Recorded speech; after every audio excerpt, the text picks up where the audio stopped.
left, right, mud. Left, right, rot. The rhythm of the 17th, 18th, and 19th legions was a heartbeat made of iron sandals and the wet slap of leather against rain-soaked skin. We were the iron fist of Augustus, 3 legions strong, marching through the green hell of Germania to remind the barbarians that the world was round and it belonged to Rome. My name is Aulus Tullius, and for 15 years, I have lived by the vine staff and the sword. I knew the forests of the north were treacherous, filled with blue-painted savages and hidden pits, but the trees of the Teutoburg did not just hide the enemy. They were the enemy. The air had turned thick an hour past noon, tasting not of rain, but of scorched metal and something sour like a spoiled wine. The mist didn't roll in from the hills, it bled out of the bark of the oaks. It was a gray, shimmering veil that didn't just obscure the path, it hummed. A low-frequency vibration that made the short hairs on my neck stand straight and the iron plates of my lorica segment add a tingle against my chest. Centurion, the scouts haven't returned from the vanguard, Optio Servius whispered, his hand white-knuckled on the grip of his gladius. I didn't answer. I couldn't. I was watching an ancient, moss-covered oak 10 paces ahead. The moss wasn't green, it was pulsing with a rhythmic, sapphire light. The bark was shifting, sliding over itself like the scales of a serpent. Then the forest spoke. It wasn't a war cry. It was a discharge. A bolt of blinding white static erupted from the tree, lancing through the front rank of the 17th. It didn't burn them like fire, it froze them. 5 men were instantly encased in a lattice of blue electricity, their bodies stiffening, their eyes exploding in a spray of steam before they fell like statues into the muck. Ambush, shields, form the square. I roared, the sound tearing through the sudden, crackling silence. But the square was impossible. The path was too narrow, the mud too deep. And the enemy wasn't coming from the treeline. They were dropping from the canopy. They were conductant stalkers, monstrosities of rusted, jagged metal and weeping blue wires. They looked like spiders forged in a fever dream, their limbs thin as needles but strong enough to snap a Roman scutum like a dry twig. They had been waiting in the high branches, cloaked by the same shimmering mist that had blinded our scouts. A stalker landed directly on Signifer Brutus, its weight driving him face-first into the black mire. Its 3-fingered claws, glowing with white-hot energy, tore through his bronze backplate as if it were parchment. It didn't eat him, it used him. I watched in horror as blue wires erupted from the machine's belly, burrowing into Brutus's spine. The dead man's body jerked, his armor beginning to glow with a sickly violet light as the machine turned his corpse into a conductor. Stay away from the metal. Drop the eagle. I screamed, but it was too late. The Levin wasps arrived, a swarm of hovering grapefruit-sized spheres made of black glass and spinning blades. They moved with a buzzing shriek, attracted to the very thing that made us Romans, our iron. They dove into the ranks, their blades spinning at a blurring speed. I saw a wasp zip past Servius's head, the razor edge decapitating a legionary behind him before the boy could even scream. The forest had become a killing floor of moss and metal. The rain was no longer water, it was a conductor for the alien static.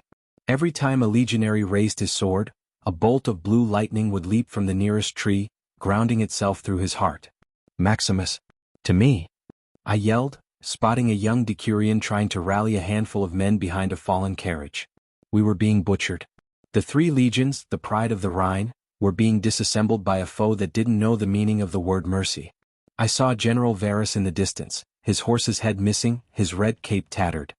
He wasn't barking orders, he was staring at the sky where a massive triangular shadow was descending through the clouds, its underside glowing with the cold, dead light of a billion stars. Centurion. The Pila. Servius gasped, ducking as a Levin wasp shattered against a tree trunk near his ear. The tips. They don't glow. I looked at the pile of discarded javelins. The wooden shafts were soaked, but the iron tips were dark. The stalkers were made of the same metal as the skyships, and for some reason the static from the trees was avoiding the heavy, unpolished iron of our Pila. Grab the javelins. Aim for the blue joints. I lunged forward, sliding through the blood-slicked mud. A conductant stalker was looming over a wounded legionary, its central ocular sensor, a rotating red lens, pulsing as it prepared to discharge. I didn't use my sword. I grabbed a pilum from the mud and thrust it with the weight of my entire life behind it. The iron tips sank deep into the machine's neck, right where the blue wires clustered into a thick braid. The discharge was instantaneous. The static from the nearby trees was sucked into the pilum, the iron acting as a lightning rod. The machine shrieked, a sound of digital feedback and tearing metal, and exploded in a spray of sapphire oil and white sparks. IT works. Use the iron as ground. Drive the tips into the earth. The survivors of the 17th began to fight back with the desperate ingenuity of the doomed. We didn't form a square of shields, we formed a square of pila, thrusting the iron heads into the mud and creating a safe zone where the static couldn't reach us. The Levin wasps, confused by the shift in the electrical field, began to collide with each other, their glass shells shattering against the trees. Aulus, look. Servius pointed toward the skyship. The triangular craft was hovering directly over the center of the Legion's column. A beam of white light, a mile wide, lanced down. It didn't burn the men. It lifted them. Thousands of legionaries, screaming and clawing at the air, were being pulled upward into the belly of the ship. Their armor was being stripped from their bodies by invisible magnets, a rain of Roman iron falling back to the earth like lethal hailstones. They're taking the Legion? Maximus whispered, his voice breaking. Not all of us, I growled, grabbing a fresh javelin. The Stalker Prime, a behemoth the size of a siege tower, stepped out from behind a colossal oak. Its armor was not rusted, but polished chrome, reflecting the carnage of the forest in its curved plates. It carried a staff that hummed with enough energy to level a city. It looked at me, its red sensor narrowing. Rome is obsolete, a voice echoed in my head, a cold, synthesized rasp that made my brain feel like it was being scraped by a needle. Rome is iron, you hollow bastard. I charged.